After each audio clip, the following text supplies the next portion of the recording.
Bonjour à tous et bienvenue sur Top Santé TV pour le 4e épisode de notre série Bien dans mon corps. Aujourd'hui, mesdames, messieurs, on va voir ensemble comment pratiquer une activité physique régulière, car oui, c'est possible même si on n'est pas sportif de haut niveau, même si on est en télétravail toute la journée, même si on n'a pas de vélo elliptique et quand bien même nous serions confinés, reconfinés, déconfinés.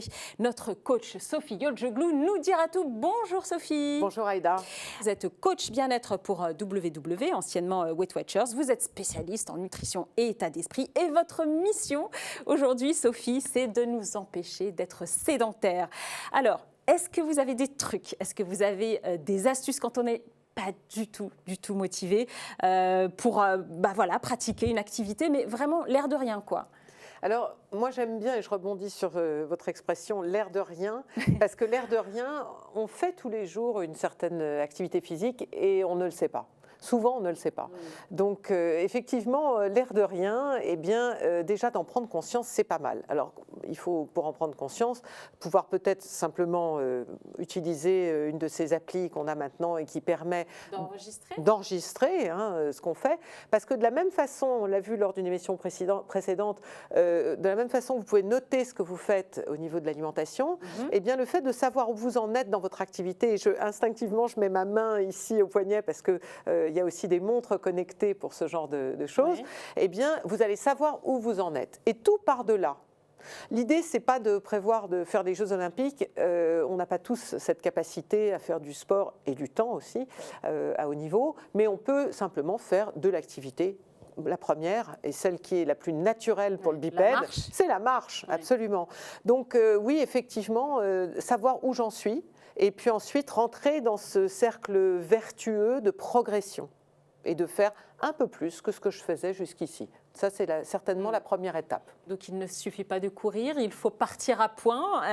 Et c'est vrai que pour la marche, l'Observatoire national de l'activité physique et de la sédentarité a fait des recommandations d'au moins 6000 pas par jour. Alors, c'est vrai qu'il y a des applis qui peuvent nous dire à combien on marche, mais comment on les fait, ces 6000 pas? Quand on est scotché toute la journée devant un Zoom, un Google Meet, on fait comment?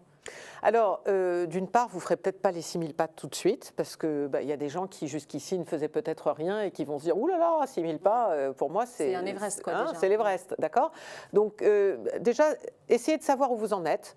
Et ensuite, soyez simplement dans la progression. Moi, ce que j'aimerais surtout dire aux téléspectateurs, c'est de pouvoir sauter cette notion de culpabilité par rapport à l'activité physique.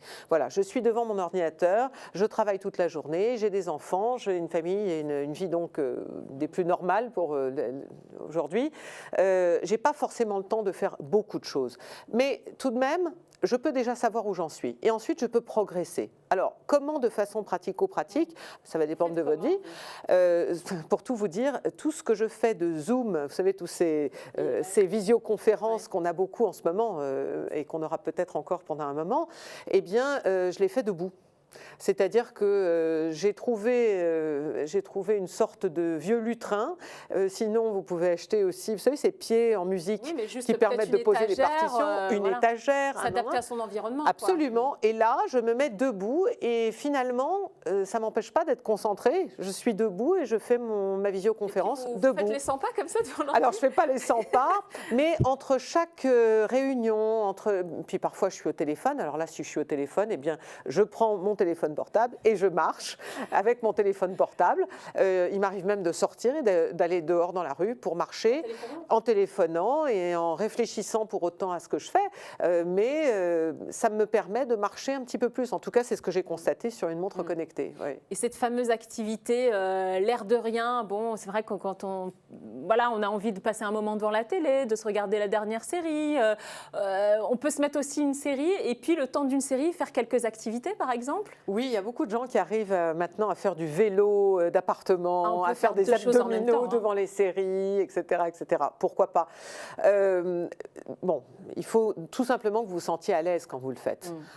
J'avoue pour ma part que je ne me vois pas en train de regarder une série ou un bon film en faisant des abdominaux. Mais encore une fois, chacun voit midi à sa fenêtre en la matière.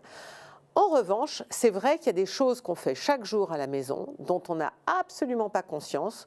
Et pardon, et c'est pas réservé aux femmes, hein, c'est pas très glamour, mais quand vous faites votre ménage, par exemple, quand vous étendez une machine, quand mais vous passez passer l'aspirateur, l'aspirateur, ça peut donner des courbatures. alors, j'irai pas jusque là, mais enfin, vous bougez déjà. Ça veut dire que vous êtes debout. Moi, c'est ce qui m'intéresse surtout, c'est que vous êtes debout. On n'est pas sédentaire. Vous n'êtes pas dans la sédentarité et c'est ça qui va compter.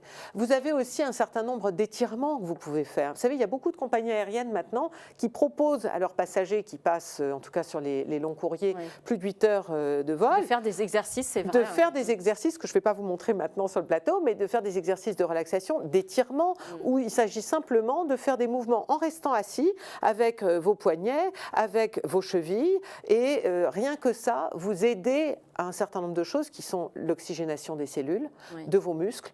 Et encore une fois, on n'est pas fait pour rester assis toute la journée. Il faut pouvoir laisser au corps cette possibilité de bouger. Il en a besoin. L'activité physique, c'est tout simplement bouger. C'est ça. Alors, c'est vrai quand même qu'avec ce contexte sanitaire qui est compliqué, hein, on a globalement pris de mauvaises habitudes, on ne va pas se mentir.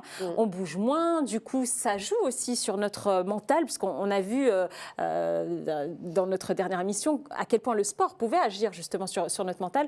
Alors, Sophie, qu'est-ce que vous nous conseillez justement quand on a un petit coup de mou comme ça, qu'on veut reprendre du poil de la bête pour qu'on se motive, pour bouger, hein, je ne parle même pas là d'aller courir 10 km, mais pour bouger, si on prend par exemple une journée type, qu'est-ce qu'on peut faire pour ça, pour bouger? Une journée type, c'est beaucoup dire, parce que ça voudrait dire qu'on a tous le même type de journée, mais non. Un exemple. En revanche, on peut donner l'exemple d'une pause à l'heure du déjeuner.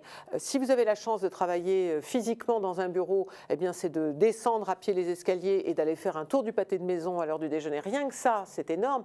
Pas seulement au niveau de l'activité, mais aussi au niveau des bénéfices que vous allez recevoir, c'est-à-dire de pouvoir prendre, notamment en hiver, la lumière du jour, de pouvoir en profiter un tout petit peu, et malheureusement, on est souvent à la lumière artificielle, de pouvoir bouger et donc décontracter tous vos muscles, respirer.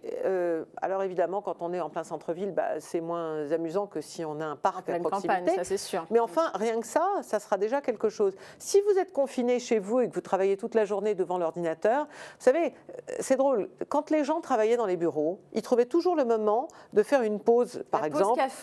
Café, parfois cigarette, etc.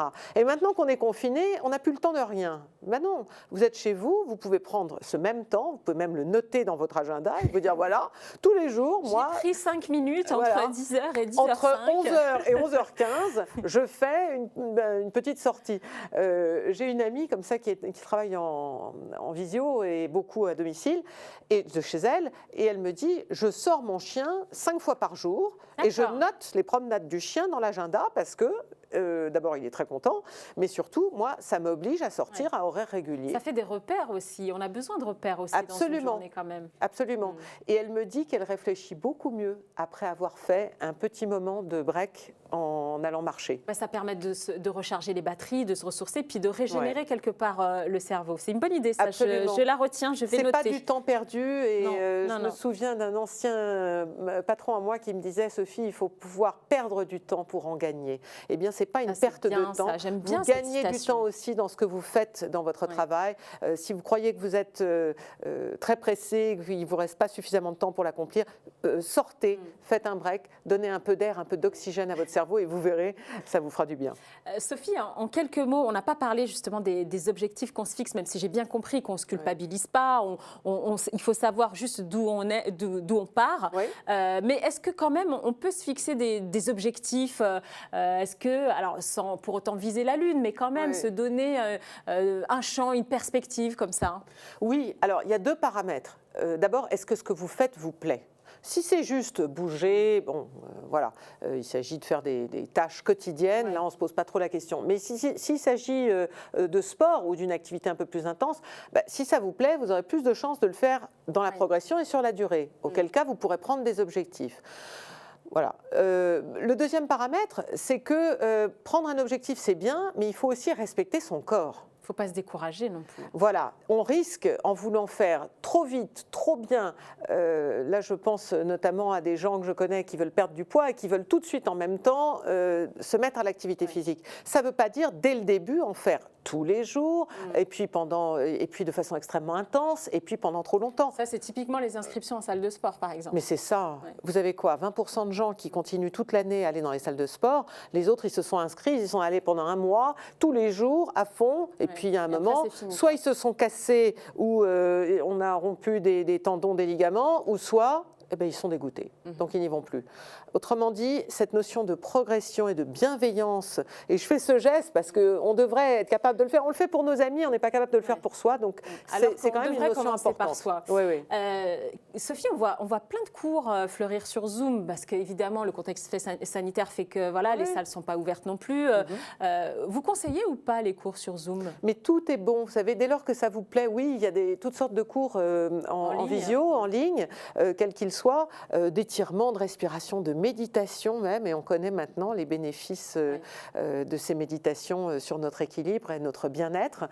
Mais il y a aussi des cours en live, parfois, de Zumba, de fitness, et tout ça va vous apporter beaucoup de bien-être, de la bonne humeur, et potentiellement, j'ose le dire, oui, une capacité peut-être meilleure à gérer vos sautes d'humeur, ou peut-être le stress et un certain nombre de choses que vous avez habituellement du mal à gérer en milieu professionnel ou à la maison. En tout cas, ça ne peut pas nous faire de mal, Sophie. Avant de vous quitter, j'aimerais qu'on réponde à Angeline. Oui. Angeline qui nous a posé une question donc, sur le site de Top Santé. Angeline, elle a besoin de notre aide. Je la cite, j'ai beaucoup de boulot, j'ai des enfants en bas âge. Comment je fais pour bouger si je n'ai pas le temps?